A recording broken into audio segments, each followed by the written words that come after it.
Order. Hello, everybody. I think we're live now. Hi, Phantom Gaming. How you doing today? Welcome aboard. I'm waiting to load it up, then I'll see. Load it up. Oh, there she blows. Oh, Found dear. her. Okay, cool. So, today, boy, this is going to be a random episode today, Phantom. We're getting in here. Hello, Sir Holland. Hi, Ken. How you doing? Welcome aboard. Nate and I are going to spend some time today talking about our 2020 goals, as well as some quick Twitch news, because there's not too much. The holidays just happened. Actually, I wanted to do one more quick pass to see if there was anything I missed over there. There was something, Nate. Now that I'm thinking about it, oh, crap. There was something that they just announced recently, Twitch. I wonder if I should go to their Twitch support. What did they announce? I can't remember. Oh, No Pants Fridays with Freddy. I remember those. Whoa! It's official? I guess they did the, let's see, they did the whole channel points right before Christmas. Maybe they didn't. I swore they had posted something since our last. We talked about the emotes. We talked about that. Hey, so let me figure out how to do the polls in chat. Wait, what about the polls in chat? Yeah, I saw someone use a poll. Yeah. And they put a poll in chat, and I was like, how do they? I don't know how they used it, so I gotta figure something. It's in your dashboard. I can show you how to make a poll. Actually, and your mods can do it for you too, but well, Nate doesn't mod people, but they can do, I think that there is a /poll command in chat that mods can run for you, which is super sweet. I want to do like a playthrough of a game and have chat choose our direction someday. I think that'd be fun. Hi, Freddy Flawless. How you guys doing? We're going to go ahead and dive into this episode here. What do you say, Papa Nate? You ready? Yep, let's wing it. Okay, that's what we're doing today. Big time. Hold on. What is that? What is my recording? Oh, okay. The recording got super zoomed in for some reason. That's cool. Hello, everybody, and welcome back to the Path to Partner podcast. My name is Kyle, and I'm joined by my co-host, as always, Gnarly Nate. How you doing this week, Nate? I am fantastic. We had that nice long break over the holidays, but I'm ready to get back into the grind. Yes, which also means we're a little bit low on Twitch news. Like you said, we actually didn't record this, or broadcast it since the week before Christmas. And now is technically New Year's Day, first piece of content for the new year, at least on my end. So diving into it, something that was interesting, and again, very tied to today, is Twitch is continuing their role with partnering Twitch streamers. Well, and I should say, sorry, not partnering, but signing them as... What is that actually? Is there a term for this now? Contracted streamer? What's the... Yeah, something like that. I can't remember what Bonnaroo said, but it was something along those lines. Yeah, Admiral Bahroo. I think it's Bahroo, right? Bahroo. Bahroo? Close enough. Everyone knows what we're talking about for the most part. Haven't had the luxury of watching them before, but... Anyway, Admiral Bahroo got signed with Twitch, and what I thought was interesting is Twitch went so far as to promote it. They actually paid for that to go out as a promoted tweet. Some people have actually been screenshotting that and calling attention to it, which is very interesting. I guess that means my eyes were in the right place today. But this is a new trend that they are continuing to follow. We had some streamers pledge their support to Twitch. I think like Dan's Gaming we talked about. He was one of the people that said he's going to be staying there. But now we're actually seeing Twitch continue to partner. And I'm wondering if they... Did you see Bahroo had a video, actually, this little animated video. Did you get the chance to see that, Nate? I'm watching it right now. It's so goddamn adorable. It is. And I was wondering who, was this a Twitch thing? Or did he do it? I don't really know if Bahroo has... Someone with production skill made this video. So I mean, it's got 51,000 views, and it's just a Twitter video. So I have a feeling it's either been out for a while, or he has people that makes these. Apparently it's been live for 5 hours at best, the tweet. So at the time of us recording, of course. I just think it's very interesting that they're continuing on that trend going into the new year. I think that's going to be the really big thing for them, is getting more streamers to stay full-time. We saw what happened whenever people like Ninja left and Shroud left. We're still eagerly awaiting those stats now that we've actually closed out the last quarter of 2019. Those should be coming out fairly soon from Streamlabs and Stream Elements, letting us know where that streaming directory or platform stands as compared to Mixer. As we recap with our quarter 2 and 3 coverage, And I think we just talked about this in the previous episode where we noticed that Shroud had only translated 15% of his audience over to Mixer. It leaves them in a very sticky, precarious situation as a platform, buying people up for millions and millions of dollars. I wonder how much Twitch is spending on their side to keep these people on lock, I guess. Well, speaking of the video, that was actually animated by Twitch for this. Really? Uh-huh. Interesting. So now they're starting to spend more money on their production of the announcement videos too. Well, I mean, if like what they did with Shroud was they literally like Shroud was like, yeah, I'm not flying. Like he had his whole thing. He's like, I'm not flying. I'm not going anywhere. And they're like, well, you have to do some video announcements. He's like, well, I just won't leave Twitch. I don't really care. And then like they flew in, they built a whole studio in this house and everything. So like, you know, like I kind of see where they're kind of going back and forth between it. I mean, we're just in a new age, and it's just like, I mean, you got to secure it because, well, I mean, we were talking about off broadcast where like when Ninja and Shroud left, it put a pretty big dent in like the stream world as a whole, because I don't know, it just kind of shook people up. So I don't know. It's a very good point. I mean, we talked about this, and I continued this conversation on stream pretty recently, and this is, again, rolling off of our previous episodes, where we said when a big streamer, like a Ninja or someone, leaves, how many of the people actually translate over to wherever they go? How many others look for new people to watch? And then the rest of that community, we imagine, probably just leaves the live streaming space in general. And we know this to be true. There's always people that will just start playing a game or watching a piece of content or doing whatever because of one creator, and their loyalty is, well, I guess it's kind of a mixed bag, because there's some people that are loyal to the creator. They're the people that are going over to Mixer. But then what's that other group, the group that is in the middle? They only like the content because the one person's doing it right here and right now. That's a strange.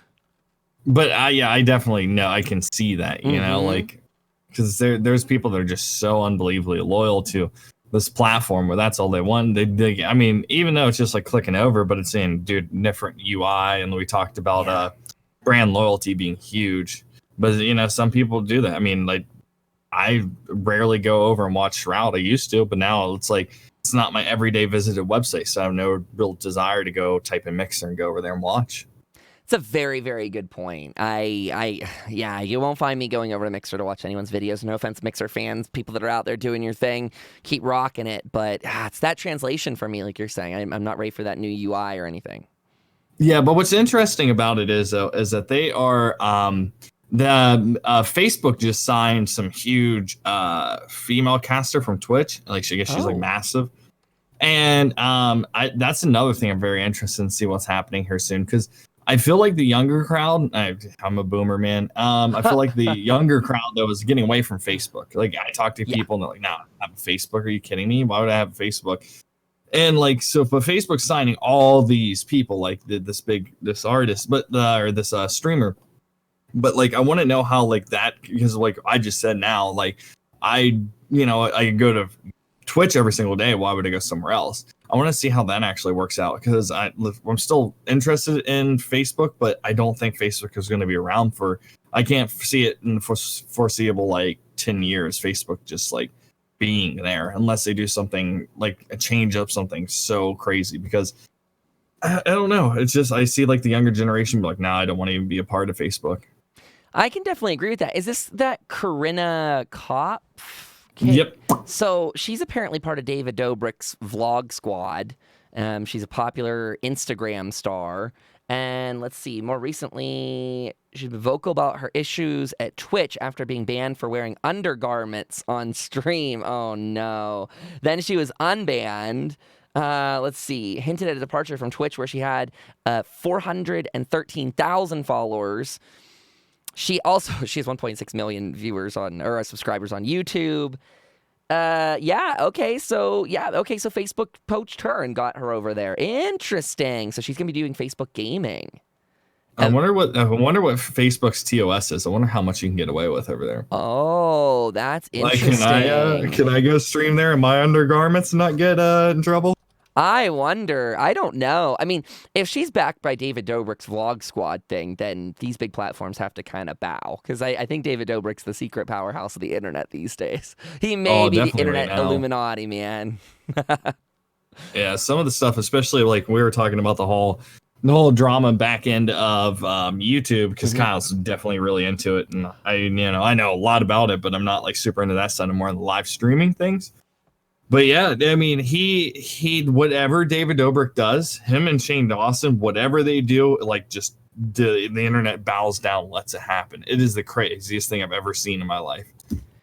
Like, was it David Dobrik it was Shane Dawson got away with a lot of that too. It's like whatever he does, it's just instant success. Oh yeah, and what was interesting, so for anyone out there that has not watched it, if you're interested in this sort of stuff, you should really go watch him and Jeffree Star's. They're both there's 2 series and they're both on Shane's channel, but Shane was doing this like let's recover YouTubers' lives, like let's fix them sort of thing. That's how he gets in with Jeffree Star, and then they created this massively popular makeup line. But the interesting thing is to watch all the other YouTubers who are still in the like top, I don't know, 5%, like the ones that have 10 million views or subscribers, they all start kind of like latching on and following that trend, and they're all trying to like collab with Shane now and Jeffree, and it's very interesting to watch how these big influencers change and influence the rest of the community. So I don't know. It's kind of, I mean, we have the same thing in a way with Twitch, but like I think you said earlier, and this was off air, we're a more in-crowd sort of thing. You have to be on the inside of the joke to get it on Twitch or probably on Mixer as well, though I'm not there. These live streaming platforms tend to be a little bit more insular, and people from the outside don't get it. We've talked this to death, too, that people will know Twitch's name. It's on the Amazon packaging that comes to their house, but that doesn't really translate to understanding what it is, which is not helped by Twitch's weird campaign that they did, which they made fun of the fact that they can't define Twitch either, which I'm like, damn it. We just need help us, Twitch. Help us get a message across to people that should be watching Twitch that aren't. They need to make it mainstream, because if you look at anything that's like consider like you have to be part of the cool crowd to be in it. Like skateboarding was that way. Skateboarding was massive, had a huge foothold. The skateboard industry is like hemorrhaging right now from like, they went from like $1 billion industry. Now they're like so unbelievably low, and they tried to make it go mainstream, but it's at the point where it was like, oh, well, you had to be a part of this group. Well, the thing with streaming that did really well was we have Brandon Urie on the platform from Panic at the Disco. You have Juju Smith-Schuster, who is a football player, and you have all these people that really got brought in with like Ninja and Shroud and a bunch of other people really kind of bringing them into the space. So I'm hoping we have some type of validation, and I hope that like people start to realize what live streaming is.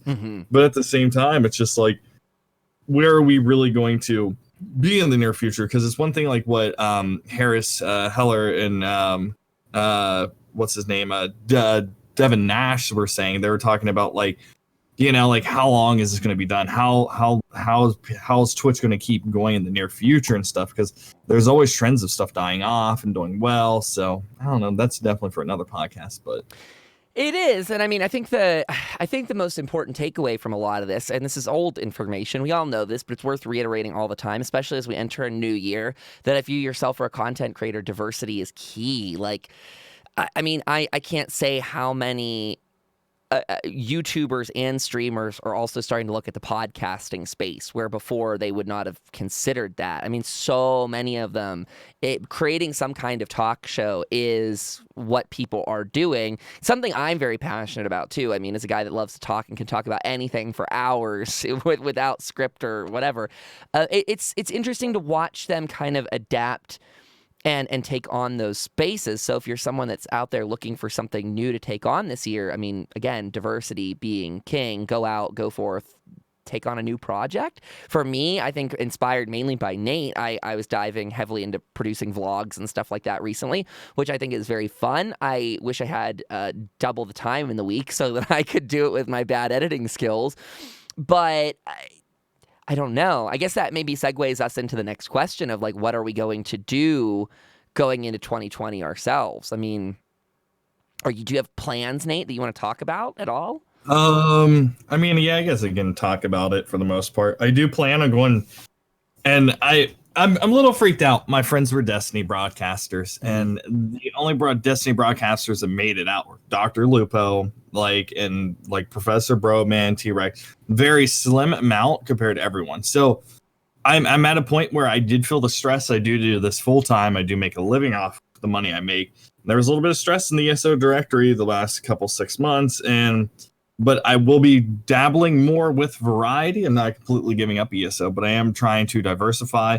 So I'm going to go back into variety and find out what my worth is in variety. I'm going to also get back on YouTube, and I'm going to I'm going to try to do more of just educating people, what's coming up this month, what I'm going to be playing this month, what this game's about, and stuff like that. Because I want to try to give that educational background.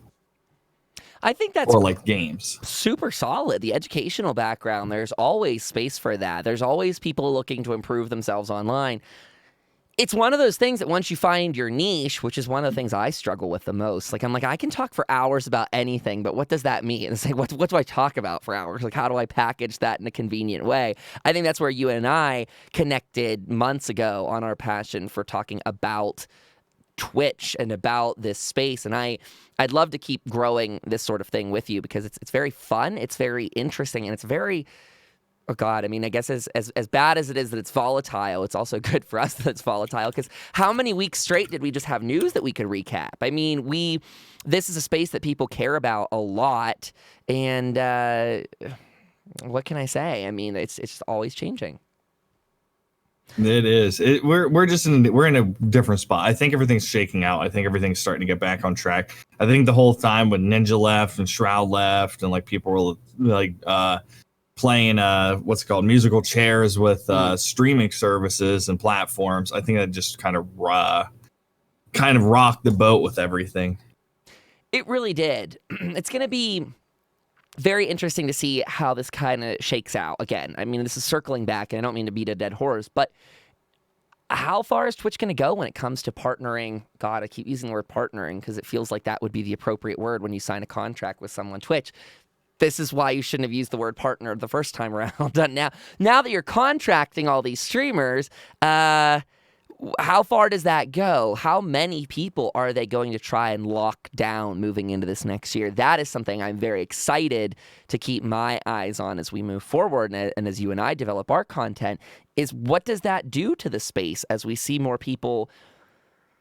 I think if you have a contract with Twitch and you're one of those guys, that gives you the true freedom to really do anything you want with the platform. What's that going to mean with them shaking up that content? Are they going to move a little bit away from gaming themselves and more into the growing just chatting space or podcasting space? I mean, if you're someone that got signed, why wouldn't you? This is the perfect time to maintain the audience you have while growing it in a different way. If I were Baru or anyone that just got signed, I mean, I think one of the first things I would do is probably put a podcast as a thing on that platform in that directory, because hey, it doesn't matter if people don't show up that one day of the week for 2 hours or whatever it is. You're set as a broadcaster for it. Again, you have to maintain your community you have and speak to their interests, but this is a great time to try and translate them beyond those interests, I think. Yeah, I mean, the people that have gotten signed that have seen, the only thing that I've noticed is that Lyric has taken his first vacation outside of TwitchCon, which is 4 days. He took 10 days off, and this is the first time he's ever done that in 10 years of broadcasting. Wow. He actually had to take more than 5 days off. Isn't that great? And that's the biggest thing. It's given these broadcasters that are afraid of quitting, which is something I will not achieve, and because they're not signing little people, they're signing people 10K plus. Yeah, actually, from what I've seen so far, they haven't signed anyone with less than 20,000 viewers. So, but you know what I think would be neat though? I think it'd be neat if they changed the super partners and made them a different badge. Super partners. That's just me. I mean, I think it'd be cool, hey, I'm signed with Twitch, and then people are 3 level I don't know. I think it'd be interesting, but you know what that always brings up is that age old Oh, like a fight that we always have oh, on I Twitch. know. Give I kind me of want to see a mine. chaos. I want the chaos. I want to see the world burn. I'm not gonna lie, I kind of enjoy that too. Also, Ken in chat shouts out. She says, "In 6 months, the headlines are gonna read, quote unquote, exposing Twitch's horrible contracts and why it's ruining the fun." That Will, you're so right. That is actually June. You've nailed the news cycle for June already. We know that's true. It's funny. Luna said, "What would the requirement be?" Well, right now, Twitch is only signing people with over 20K average viewers. So I guess it'd be 20K average viewer for super partner. Oh, jeez.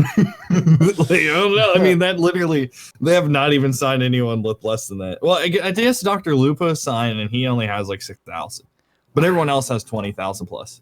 Wonder what the perks for super part. Actually, don't even tell me. Don't even tell me. God, probably Oh. healthcare, retirement. Can we talk? This is a little off the beaten path, but it's also tied in. I think this is a good random episode starting off the year to discuss this. We mentioned Streamlabs a minute ago. How many people in our live chat here actually, I mean, I'm wondering for streamers if you use Streamlabs, because have you been keeping eyes on what they've been doing with their new Prime service and how they've been restricting their old free services? Have you seen this, Nate?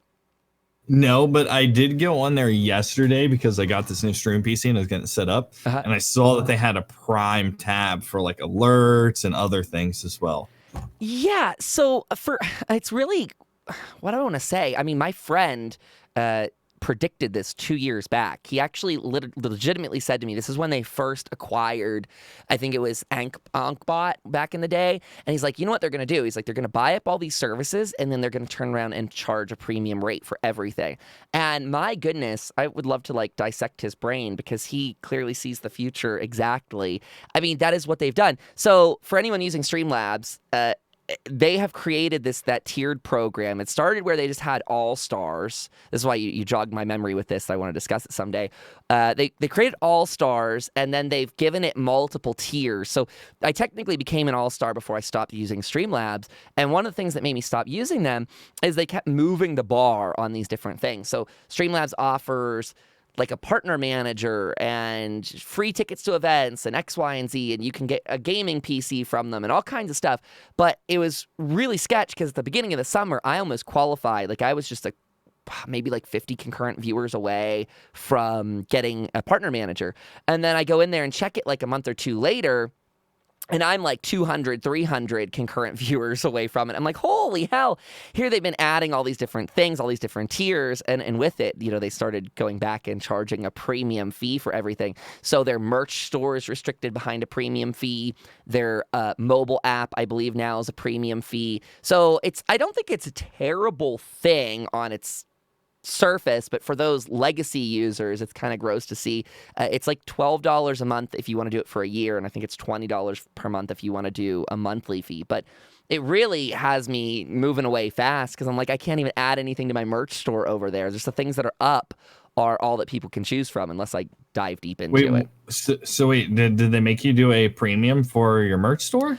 So what they did for mine as a legacy user is anything that's up there stays up there and people can buy it for whatever the rate is. But if I upload anything new, I can't make that item public without paying them to do that. What? Yeah, Papa, it's true.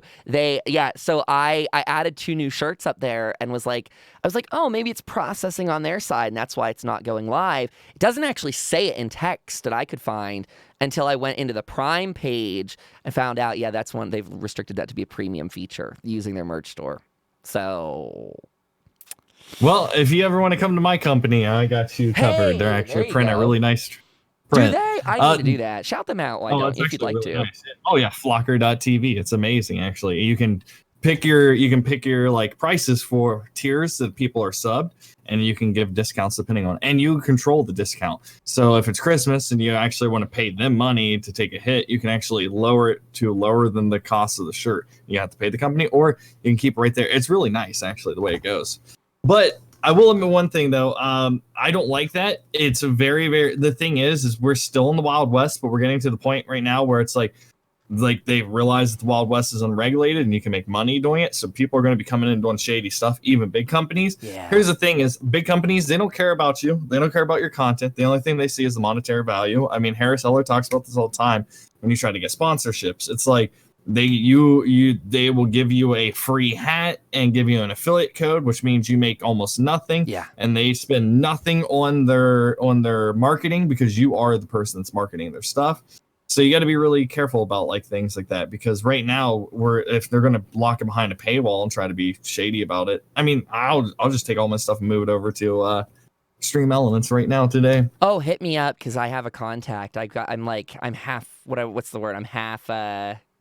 I'm half partnered with them. There was a little bit of a weird thing that happened where I got like partnered as they were raising requirements with them. So, but like I've an in there, and they actually just launched their merch store beta too. So I think they're reacting to Streamlabs. And you're right. I mean, that's the thing. I think Streamlabs, I'm going to bash Streamlabs for a sec. You guys can handle it though. You made these bad decisions in my opinion. And maybe they're great for you. They're probably great for you as a company, but I think you're right, and I think it's a bit of a noob trap. They're taking advantage of smaller streamers by saying, "Hey, here's the thing: buy into us, and then we are going to, let you use our comprehensive suite." To that point, though, it's not actually the worst. I will give them this cost benefit analysis sort of thing. They are not charging you more than it would cost to use a separate website elsewhere. I'm going to pull them up because I'm going to defend them for no real reason other than I don't want to be an asshole. Their premium thing does, let's say it's $150 a year. I'm kind of approximating that. It grants you, oh, here we go. Yeah, it's $150 a year. I was right on the money. It's $150 a year. And that gets you a website on their thing, which means you're limited to their template, but it has a lot of built-in Twitch stuff tied in with a bunch of other live platform things. Your YouTube and all that other stuff can be linked. Yeah, I mean that's nicely. Really not bad. I spend like $24 a month for my website just to be edited or whatever. Exactly. I don't know what I'm paying for my Wix site. It's very nice. I love Wix, but like at the same time, I like the flexibility. And I tried the Streamlabs thing before you could even hyperlink, because when they first launched it, you couldn't not hyperlink, which makes a website unusable, which they were very nice and very understanding. They're like, we're working on it. They're making every app in their app store for slobs, I guess, that becomes free with it. You get the custom domain and the website again. You get their custom merch store, instant gold status.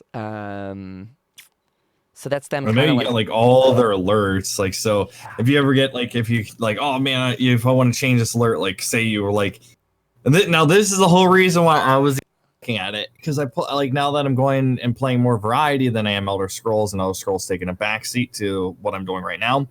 I'm like, okay, well, if I'm playing The Witcher, then I would love to have Witcher alerts, like style alerts, like, like old rustic. But when I'm playing a cyber game, like I'd love to switch it, and it gives you the ability to switch through all of them, like without spending money for new ones.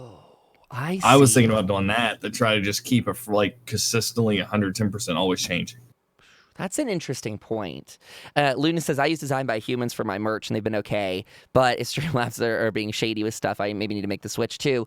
I'd say it's a cost analysis for you. I mean, the important thing, I as much as I see it as a noob trap, kind of, where they're trying to grab small streamers who really shouldn't, in my opinion, you shouldn't need to pay a company just to use their merch store. Like, imagine if Design by Humans was just like, if you want to sell on our thing, now you got to pay us. That'd be kind of crazy if they did that. But the fact that you're getting a website bundled in with it, that alone, even though it lacks full customization like others have, I mean, it's an all-in-one thing.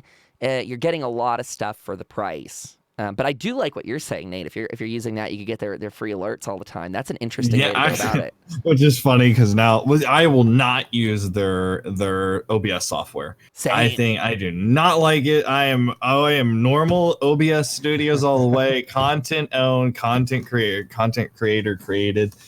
I love it, but no, like it, but I didn't even think about that until we were just talking, and I'm like, wow, actually, my $150 to have endless amounts of alerts. The only thing I'd be sketching about is like when people come in and like, oh wait, yeah, I've seen this alert in someone else's broadcast. Bingo. And make me feel. But bingo, it gives me an endless amount of. Yeah, that's how I feel. I'm like, I mean, I think it depends on the viewer. Some viewers are not going to care if you have a recycled alert.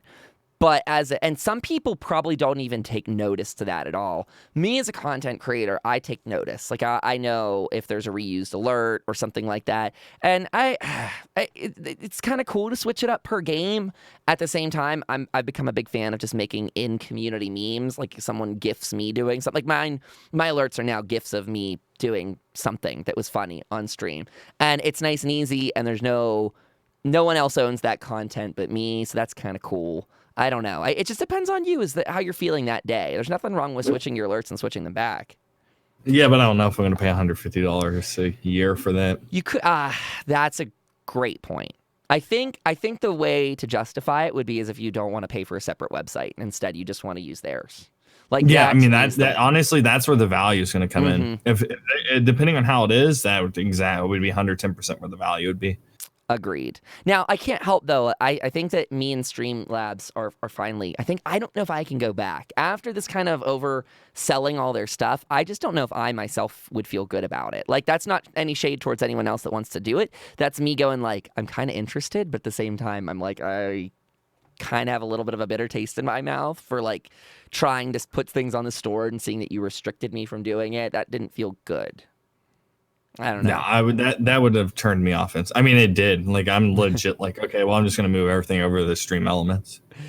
Well, there you go. There's some Streamlabs content for the year. Stream Elements. The one thing that I like about them is they have something that I don't know why Streamlabs has not. And that is that they package your overlays into this one nice browser source. So everything's done on their end. That means if you do, Slobs does something like this where you can upload your scenes into the cloud, and if you lose your computer or something like that, you could re-download it in a second. It would be good and sync together.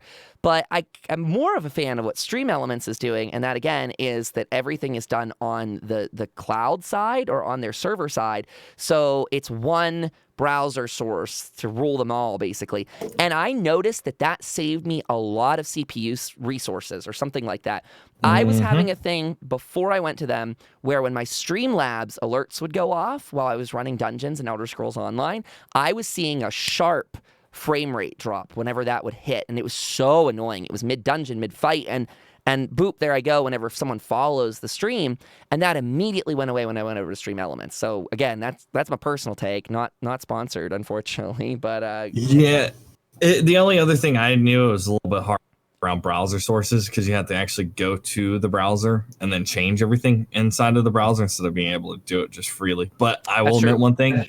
Like, if you're running a single PC setup with no graphics card and onboard CPU graphics, it's worth it. Trust me. Like, I got to move all my stuff over there because I'm seeing a huge hit from just trying to run everything. And you're going with a dual PC setup now, right? As we go into 2020. Yep.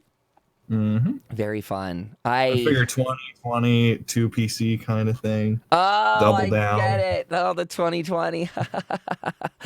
I'm excited, man. I think things are going to be very good this year from the decisions that we've made and a lot of that we've learned over the last couple months, even just by doing this show. So big thank you in the middle of it to everyone that's been watching along and enjoying the content here because it's meant a lot. And again, I think you and I sharing this kind of connection through here and discussing these things has pushed both of us to advance in areas that we probably wouldn't have otherwise. So I'm digging it. I'm really digging it. And I'm looking forward. I was talking to you a little bit before stream. My friend Freaky Freddy in chat with us today on YouTube. He and I are definitely diving into the MMO New World by Amazon Game Studios coming out in April for closed beta and then May for a full launch.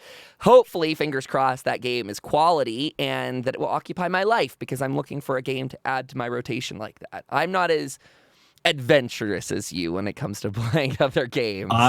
I'm just glad that they're deciding to put the beta out and then the full game because April next year is supposed to be the most busiest game release time in the last like 5 years. Yeah, Cyberpunk. I think like Last of Us 2 comes out during that time.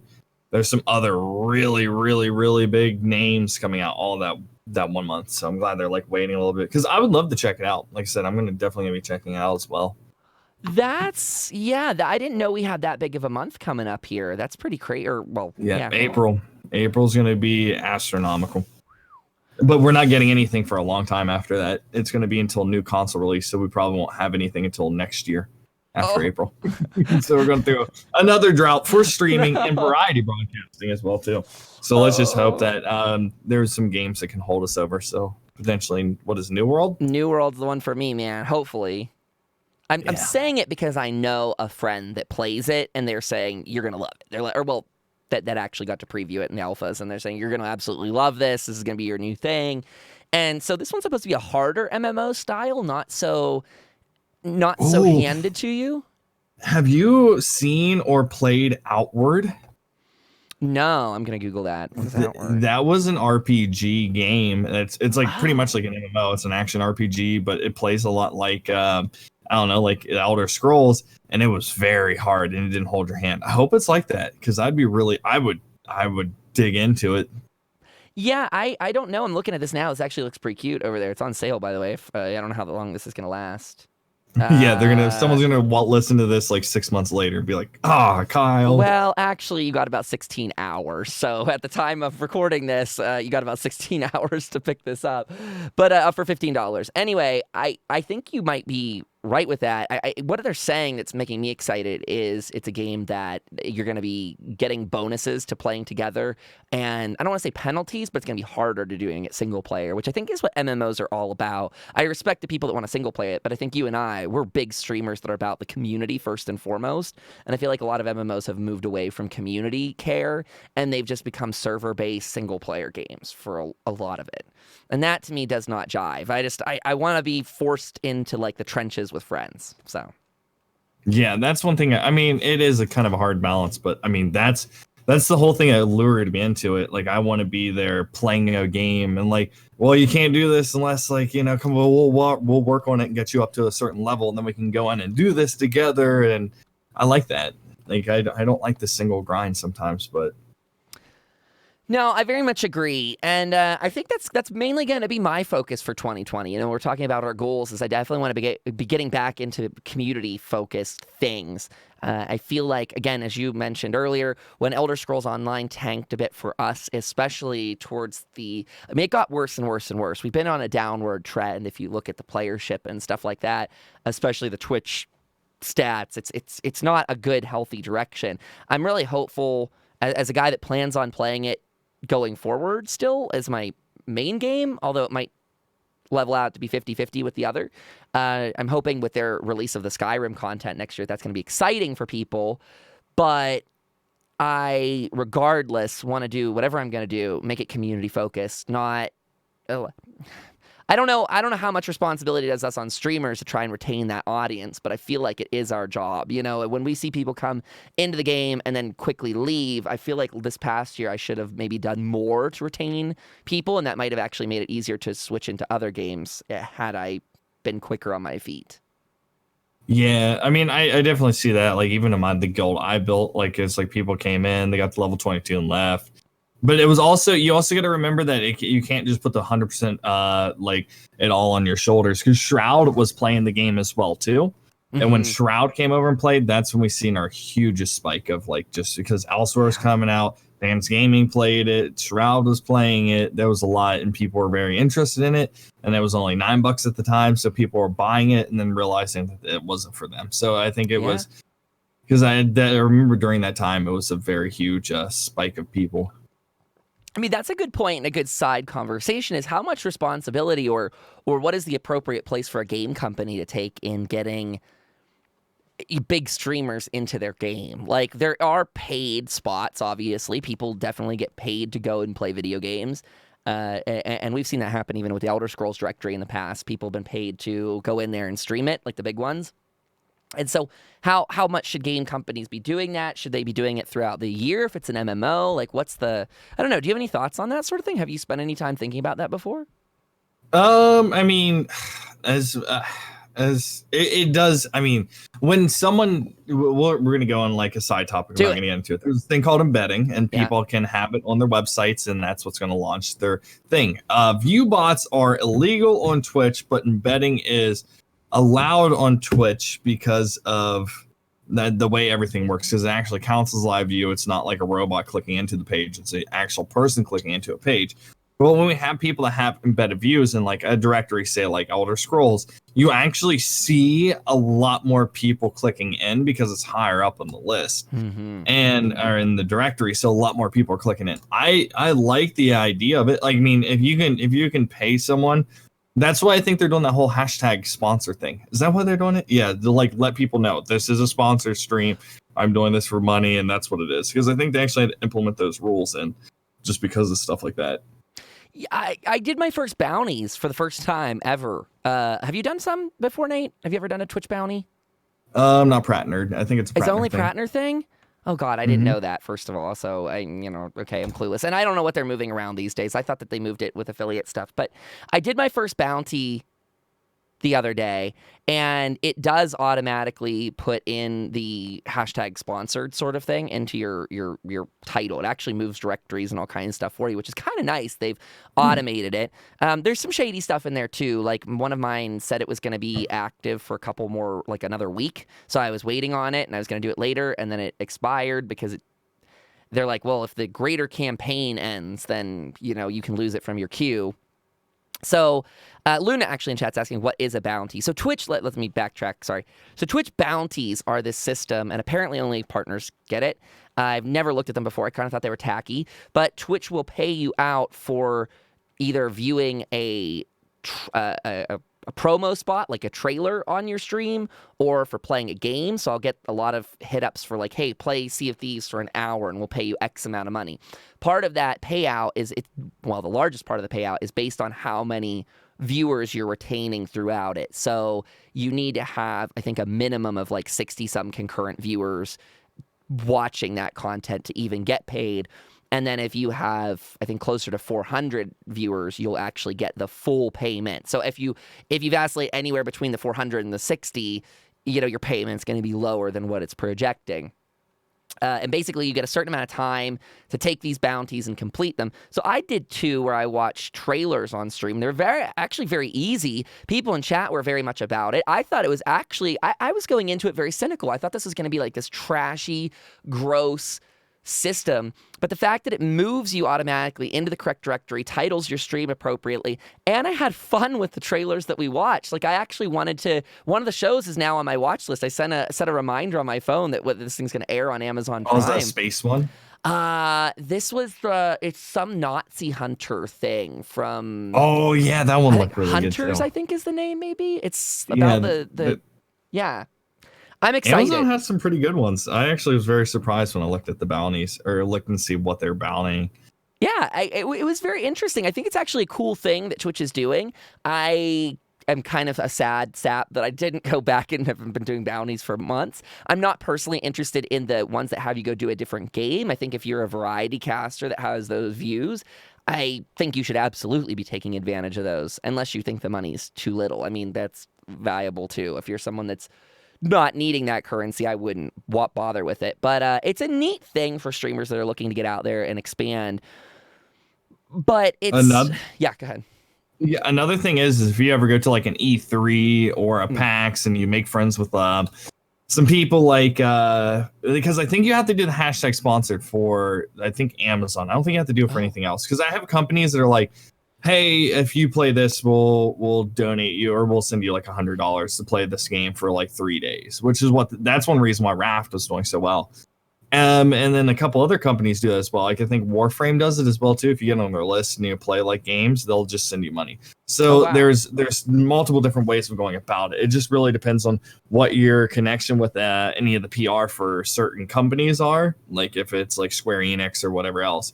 So that's another thing you need to look into if you ever go to a convention. It's definitely, you talk to everyone, be friends with everyone. Don't think you're a small streamer, because even if you have 70 or 60 views, they'll still pay you like pretty decent amount of change, or at least send you free merch as well too, which is what was going to happen with Control for 505 games.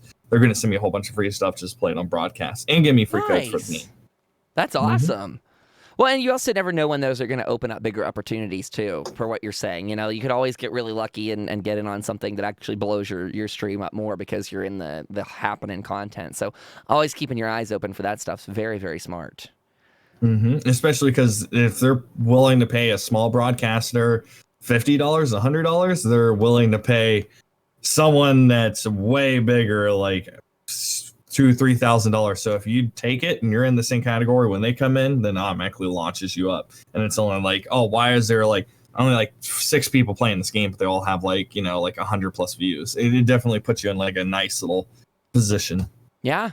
That's a great point. I think this is definitely stuff to pay attention to, again, going into 2020 here, seeing how game companies get more invested in this sort of thing. I'm really interested to see if Twitch actually goes about renovating drops like they kind of mentioned they were looking into earlier. I really want them to do more stuff with game companies. I think that's the future of it, is Twitch getting more involved so that what they have is fresh and new. Again, like you said, we're going to experience another big drought as we wait for the consoles. So I can't see. Well, what do I want to say? I think we need to look at Twitch and say, help, help. You guys need to find a way to make this stuff more engaging. Like, as streamers, there's only so much we can do. If the promotion isn't there from other game companies, you might need to go out there and make some promotion for us. So. Yeah, that's what they're going to have to do, especially in this next especially from, like I said, after April, it's pretty dry market all the way up until probably spring of 2021, which that's a long time. That's over 12 months of trying to do it. Oh, so hopefully, well, like I said, you never know. Maybe it's the year of the indie games, but I know for like AAA and AA titles, there's really not too much coming out. So it'd have to be like single A or, you know, indie titles that are going to have to really clean up, because after Cyberpunk and Last of Us 2 and like Oddworld and all this other, that's why I'm hoping that this game, this MMO, and this could be I might be why Amazon's releasing it during this time. Could be. I don't know. I'm hoping. Fingers crossed. Yeah, that's what I keep saying. I keep caveating and going, I've not experienced it myself, so this could be absolute trash when it launched. It could be a dumpster fire. Or it could be really freaking cool, and it might be the second community to branch out to if you're in the thing that Nate and I do. I think otherwise, go make sure you follow Nate and I on YouTube, because we are always looking to expand our content. Follow us on Twitter and things like that. We'll be, expanding and trying to grow this year, maybe outside of the stagnation, I guess, if I can say that. Trying to. I mean, that's what I'm trying to do. I'm just trying to make my living, man. Right? And have fun while doing it. Well, I think that's like maybe the last thing to leave this on, because we are about 45 minutes through the podcast here already of just rambling and talking. I know, right? We could talk for hours. We said that at the top. Before we do get off, what is your goal for 2020? What's your biggest goal? Oh. Like, just summing it up. Well, I have lofty goals, which I would like to see hit, and if I don't hit them, it's understandable too. But I'm looking at about 2 different things.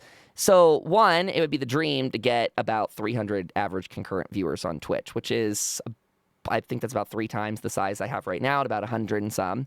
I was about 150 most of this year for average concurrent viewers, so doubling audience size.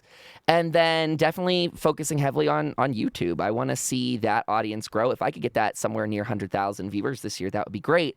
And this is actually, you tied this in perfectly with what I was going to say. There was a tweet going around yesterday asking streamers, what's your goal for this year? Do you want to make money, or do you want to grow your audience? And it was like a no shame sort of post, because a lot of the time those 2 things, we shun streamers that are trying to get money.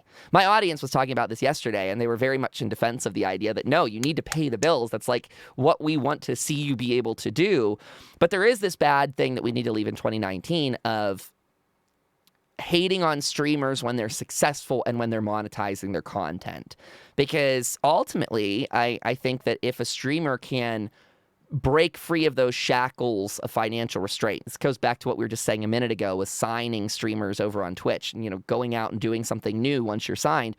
It's that idea that if a streamer doesn't have to worry about paying the bills, that lets them have so much more brain power and positive thought, which that might sound like hippie stuff, but it's not. I mean, that's very real. If you've created content, there's your worrying brain and then there's your creative brain, and often those two conflict with each other, that if you're worrying too much, you can't be as creative as you'd like. And I think that'd be a really good thing for both me to personally achieve that sort of freedom, but I think it's a good thing for the whole community to ditch that idea that if a content creator is making money, that they're doing something bad. Because, again, it just frees them up to do more good, I would think. How do you feel about that? I feel like we're finally getting to the point where it's acceptable to be like, okay, this broadcaster's making money. Like, we no longer hate him anymore for them to grow. I think what it was is very, very cliche back in the day before like streaming was more popular than what it is now. And I think we're definitely getting past that point because I like what you said with the tweet and stuff like that went out. Like, I don't know, like I asked, like it's a hard situation because we do have to live. We have to eat. We have to feed our dogs. We got to feed our, whoever has kids. We got to feed ourselves. We got to still pay for everything. So I think we are getting past that point where we are now transitioning to the point where it's okay for like broadcasters to have to do some things to try to make money. Yeah, I think that complements a lot of the goals that I have this year. I would like to see, I ideally would double my audience and be able to sustain that on Twitch, and would expand the YouTube audience as well, which would again give me more financial freedom to invest in. Well, honestly, I love to invest back in the business, both mentally, creatively, and financially in terms of quality standards and upping production. I'd love to at some point this year also, minor goal is to potentially hire an editor for YouTube to do more of that, because that's not my strength. My strength is making the stuff, but I'd love to have somebody that could actually, with a professional touch, go about perfecting it further.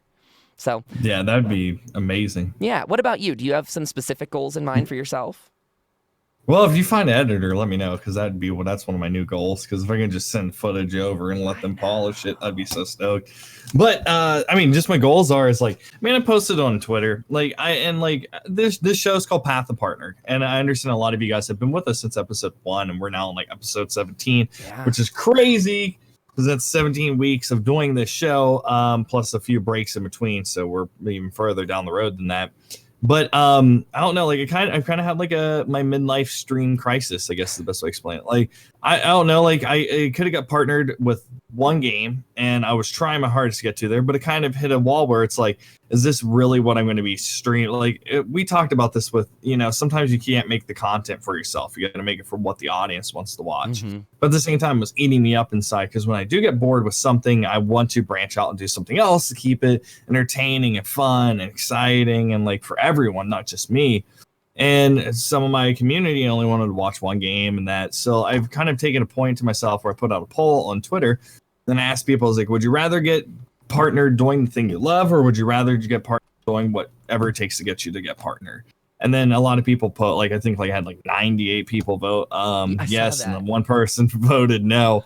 And then so I don't know, the biggest thing is just find the joy and passion. Like the thing is there is a lot of business that comes along with streaming, and you have to monitor what you're doing, and you have to really have to like watch your funds and everything else. But overall, like I got into this industry like 5 years ago when I first looked at Twitch and got into Twitch. It was all for fun. A year ago, it was all for fun. Up until about, like I said, about 6-7 months ago is when I really started turning more business, because I'm making way more than I ever have. And I'm trying to figure out how to find that balance.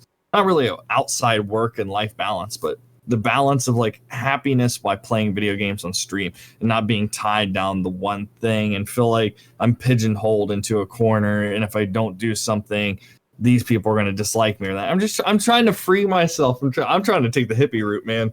Trying to be free, man. No, I agree. I think you're on it. I talked to you off air. I didn't say this here, but that's the thing I feel like I did wrong this year. That's my one self-critical part, is I treated I went out on my own, right? I went out on my own and created this business, and so I worried a little bit too much about the money at times, where I should have been more focused on the passion. But I also think that that's probably a normal first-year thing for a small business owner. Like that, I think, is actually part of the rules of becoming a business owner, is like, you will, in the first year, be kept awake at night by crushing ideas of taxes and fees like that. So...